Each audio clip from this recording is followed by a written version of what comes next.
Well, good evening and welcome once again to Letchworth Cable Access. I'm Kyle Adamczak, and tonight we have as our guest Pastor Mike Kuhlkin, who's from the Hope Chapel in Perry. How long have you been serving at the Hope Chapel? I'm just coming up on 2 years now. It'll be 2 years in March. So it's not been too terribly long, actually. Well, tell us about the Hope Chapel. What is it? Yeah, it's a small Free Methodist church that has been here for just over 100 years, I believe. It's just over 100. They have gone through some different transitions, and about 5 years ago had shrunk to about 20 people. Um, and they were actually talking about closing the church. And they decided before they closed it to try and figure out a way to revive the church. And so they connected with Valley Chapel, which is our Free Methodist church in Warsaw. And kind of an interesting story. Originally, the Hope Chapel here in Perry gave birth to the church in Warsaw in, I think it was like 1910. It was pretty early on. Might have even been earlier than that. And so now the Warsaw church said, okay, you're struggling, we're going to come alongside of you. And so they sent some pastors over to kind of help fix some things and work on some things, and sent some new folks over to kind of help with worship and different things. And as a result, now, 5 years later, they have hired me as the full-time pastor, and we're seeing growth, and the church is alive and doing very well. Well, so to what do you attribute the growth?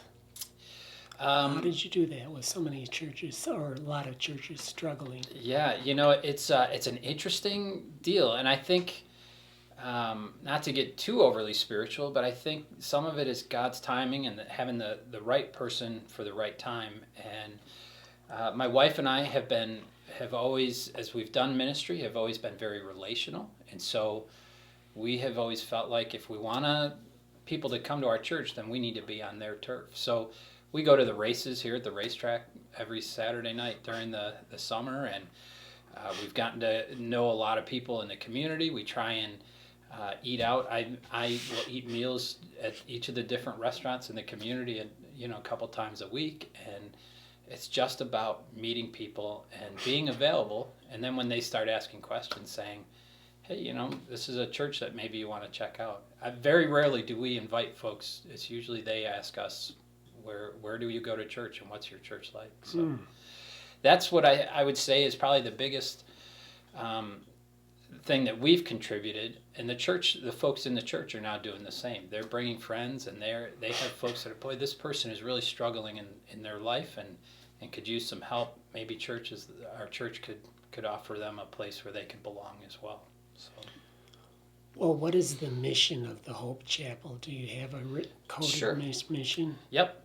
So our mission statement is really kind of 4 words. It's reach, teach, mend, and send. So we want to reach people with the love of Christ. We want to be in the community, and how do we care for them, and how do we connect with them?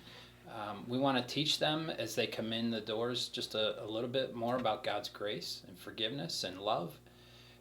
We want to help people mend broken lives. We have a lot of people in our community and in our church who have gone through ugly divorces, or have gone through bankruptcy, or have financial difficulties, or just hurts.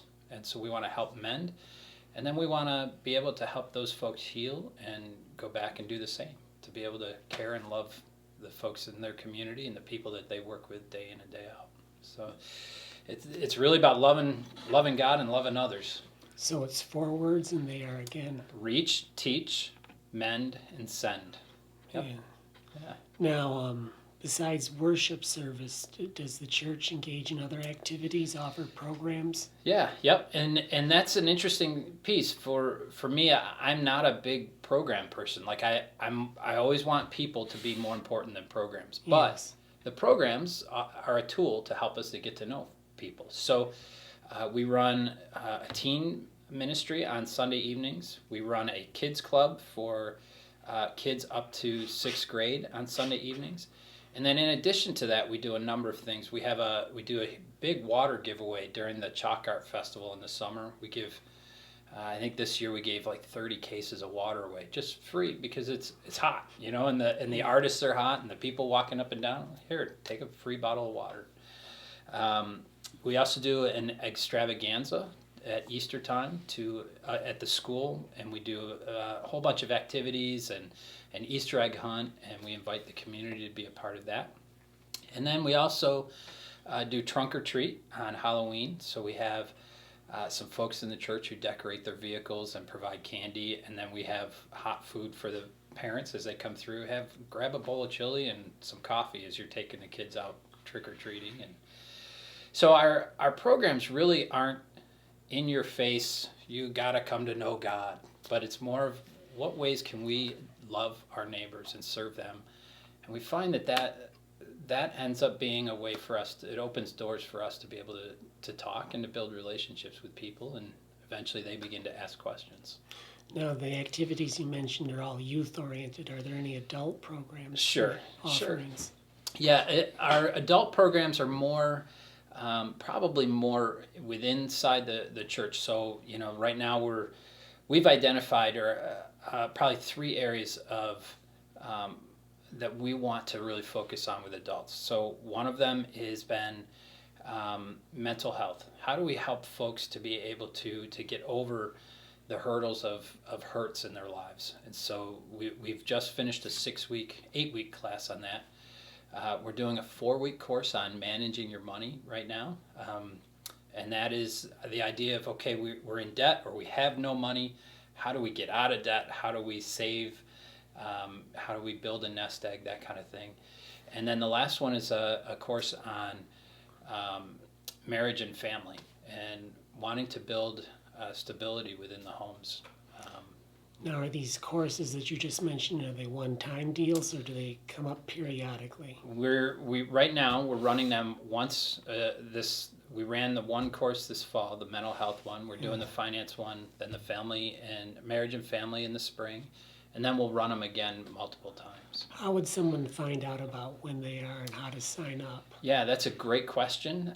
Usually those are posted on our Facebook page. Our Facebook page is is probably a better place to get resources and information, and that's at Hope Chapel on Facebook. And we do have a website, and our website's being rebuilt, so everything is right now, sermons and everything are being posted on the Valley Chapel, valleychapel.org, I believe, but don't quote me on that. I rarely go to it, other than when it's already programmed in. So now, you've told us a little bit about the history of the Hope Chapel. Can you elaborate a little bit more? When Sure. did it open up? In 1903 or? Yeah, and the dates are a little fuzzy for me, but I think 1903 was when the building that we're in right now opened up.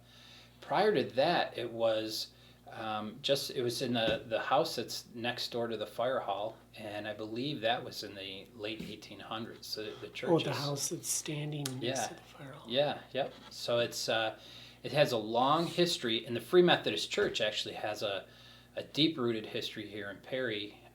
When they divided from the Methodist Church. Well, yes. Explain. What is the difference between Free Methodist and United Methodist? Yes. So in the 1860s, when the Civil War was going on, early 1860s, the Methodist Church were doing a couple things. One, they were charging people for pews. So the more money you gave, the further up you got to sit, which nowadays people would pay to sit further in the back. Nobody wants to sit near me up at the front. They also they didn't take a stand against slavery, and they didn't believe in a freedom of worship. And so the church, the Free Methodist Church, was founded really by B.T. Roberts, which Roberts Wesleyan is named after, and he decided to leave the Methodist Church. And the court case that covered all of that was supposed to take place here in Perry. It took place here. And then he left the Methodist Church, started his first church in Albion. So the Free Methodist Church, the way we differed from the Methodist Church was we believed in freedom of all peoples. So the freedom of slaves, the freedom of women, for women to be in ministry and to teach and preach. We believed in the freedom of pews, that there should be equal, anybody should be able to come into the church and be a part of the church. And freedom in worship and how we express ourselves in worship, whether through prayer and those kinds of things. That was more of an in-house thing, but that's the essential. Now, obviously, the Methodist Church has changed over the years as well. We're pretty close in terms of the Free Methodist Church focus more probably on the holiness, the idea that we are working towards becoming more holy, and the United Methodist Church is focused more on the social, being involved with social works and that kind of thing. However, the differences are pretty minimal. I'm part of PAMA, the Perry Area Ministers Association, with the United Methodist pastor, the Presbyterian pastor, the Catholic priest that's here in town, as well as Eric Kelly, and I think he's at maybe a Church of Christ in Perry Center. Is that what that? Yes, congregational. Congregational, yes. So we work very close together, hand in hand, on a number of things. So the Free Methodist Church had its origins in Western New York. Yeah, yep.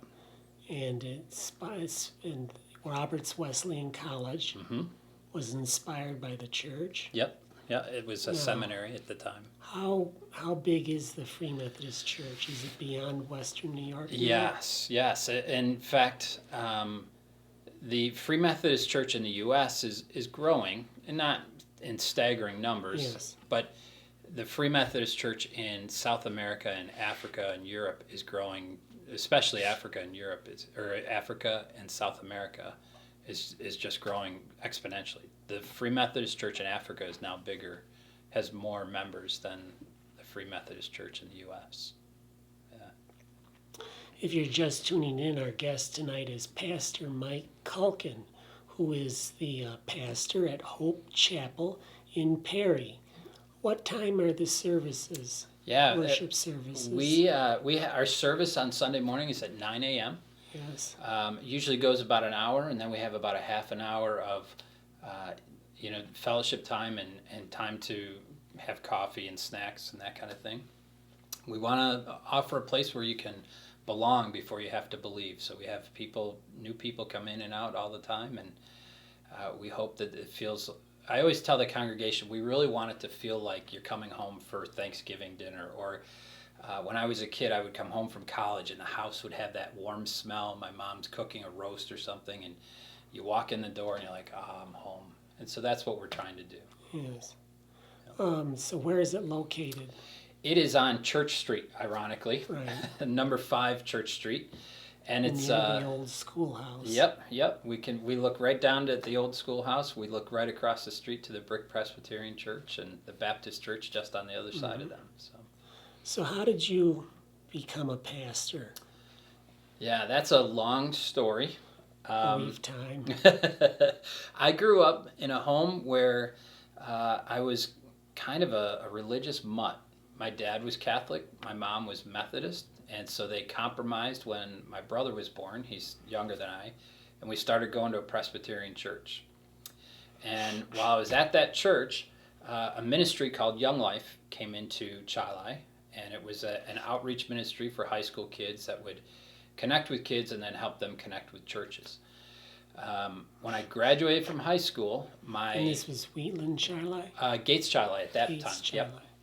And my senior, they did prophecies, what you would be when you grow up. And my senior year was that I would be the next Young Life director in Rochester. Yeah.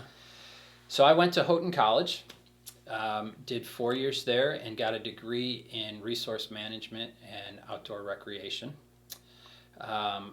Left there, and while I was there, I was doing Young Life here in Perry. We started a Young Life club here in Perry, and I lived in Weathersfield working for the YMCA camp there at Weona.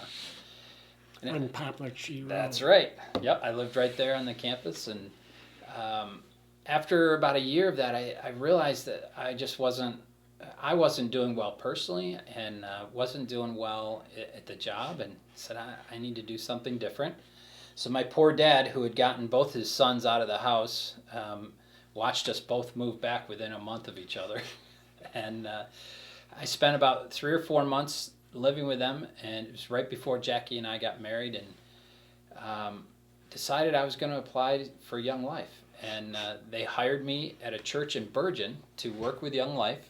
I did that for 6 years, and then I was promoted to the area director in Rochester. So I became the next area director for Young Life, and did that for about 5 or 6 years, and realized shortly into that tenure that I was not good at fundraising, and that was a big part of that job. I had a budget of about $180,000 that I had to fundraise, and around that time, the Pierce Church, which is the church on Roberts Wesleyan campus, asked me to consider being their youth director, and that meant no fundraising for my salary or anything else. And so we prayed about it and decided that was the move.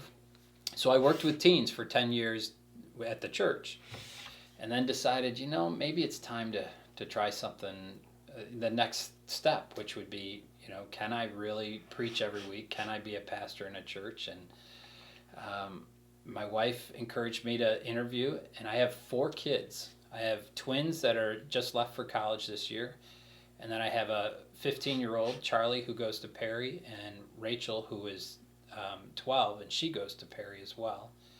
And we sat down one night once they offered me the job, and said, okay, we're going to take a vote, and it's got to be unanimous. If anyone says no, we're not moving.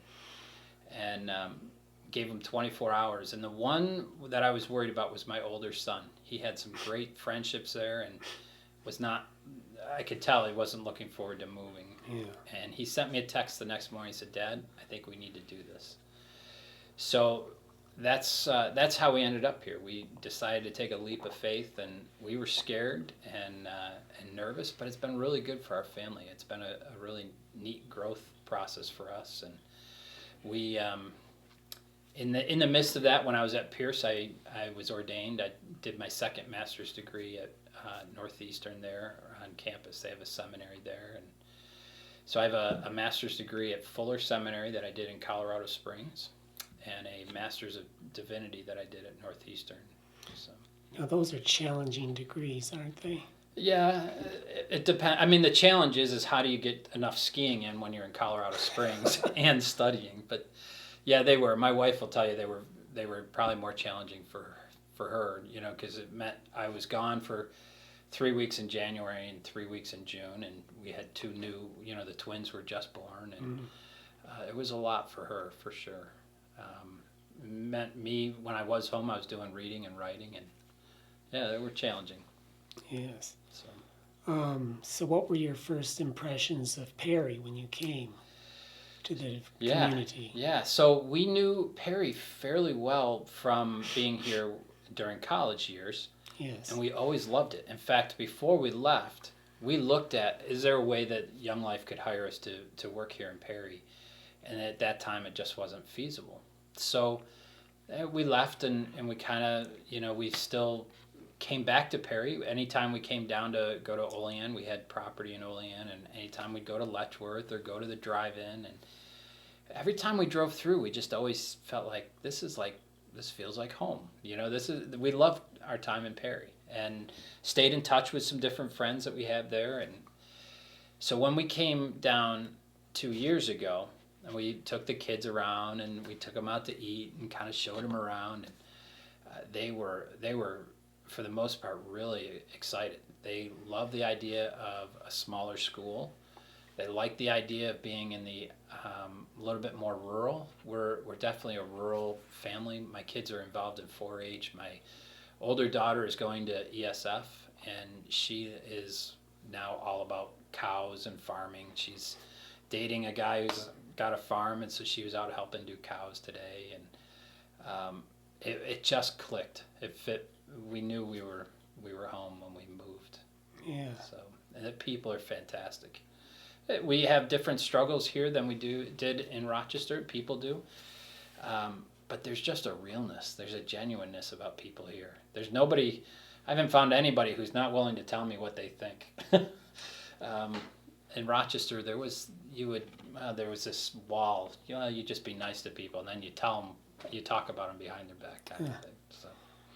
You mentioned there was a difference between struggles in the rural community and the urban community. Yeah. Could you mention what they would be? Yeah, sure. So we were in a suburban area that was pretty middle class. So there wouldn't be, the issues there were far less financial. It would be more, they have everything the world could ever offer them. And so to break through that preoccupation and say, there's a Savior, there's a God who cares about who you are and loves you and created you, doesn't mean a lot when you already own everything and you think you're happy. Here, we have people regularly coming and saying, I need help making my rent. I need help making, getting groceries. And the needs are very tangible. So things like, we do Food Link down at Valley Chapel. We serve over 120 families. We have them come through and they can shop for groceries, basically. And it is a great time to begin conversations with them. We've seen people come to our church as a result of that. You can really impact people's lives, it seems, here, simply because of the financial stuff. Some of the other struggles, I think, might be with schools, where we work on a very limited budget in our school district, and so they can't offer some of the same services and that kind of thing. And I'll hand it to Daryl and to Becky Velcota. They get very creative in how they provide the services that they do on such a small budget. It's amazing. So there's some struggles there. I know that there's some different things. That being said, my middle son is on the trap team at the school. They shoot clay pigeons. Yes. That would have been unheard of in Rochester. You can't encourage anything like that in a school up there. So it's been, there's blessings and there's, things that are a little more of a hindrance. So what's it like being a clergyman? What are the challenges? Yeah. Or aren't there any? Yeah, there's definitely challenges. I think for me, being a personal, like I like relationships. One of the biggest challenges is getting over that hurdle of people thinking you're this holy guy that, we can't cuss in front of the pastor, or, don't let the pastor see you have a beer at the racetrack, kind of thing. And that isn't me. I'm not, I want to be where people are. And so I want to be with people who are themselves when they're there. So we have to break down that wall lots of times. People call me Pastor Mike, and I'll say, it's just Mike. Just call me Mike. And we're all on the same sinking ship, and I'm not any better than anybody else. And so that's one of them. I think some of the other struggles would be not carrying other people's burdens personally. There are calls that we get that just break my heart and will keep me up at night if I let them. And I'm constantly trying to figure out ways to set those aside and say, okay, I can pray for that person, but I can't carry that weight. Otherwise, I end up in a funk and depressed and that kind of thing. So those have been the two biggest struggles for me, I think. And what are the rewards? Yeah. The rewards are when you see lives changed, when you see people get hope where they didn't have hope before. We have a woman in our church that my wife and I have connected with quite a bit, and she was under this thinking that love meant one thing, and she's now realizing that love means a whole different thing, that it can be unconditional. It doesn't mean you have to act in a certain way. And we have seen families who have struggled in their marriages, and we've been able to kind of walk through that with them and give some guidance and some prayer and some help, and see them have now hope that they didn't have before.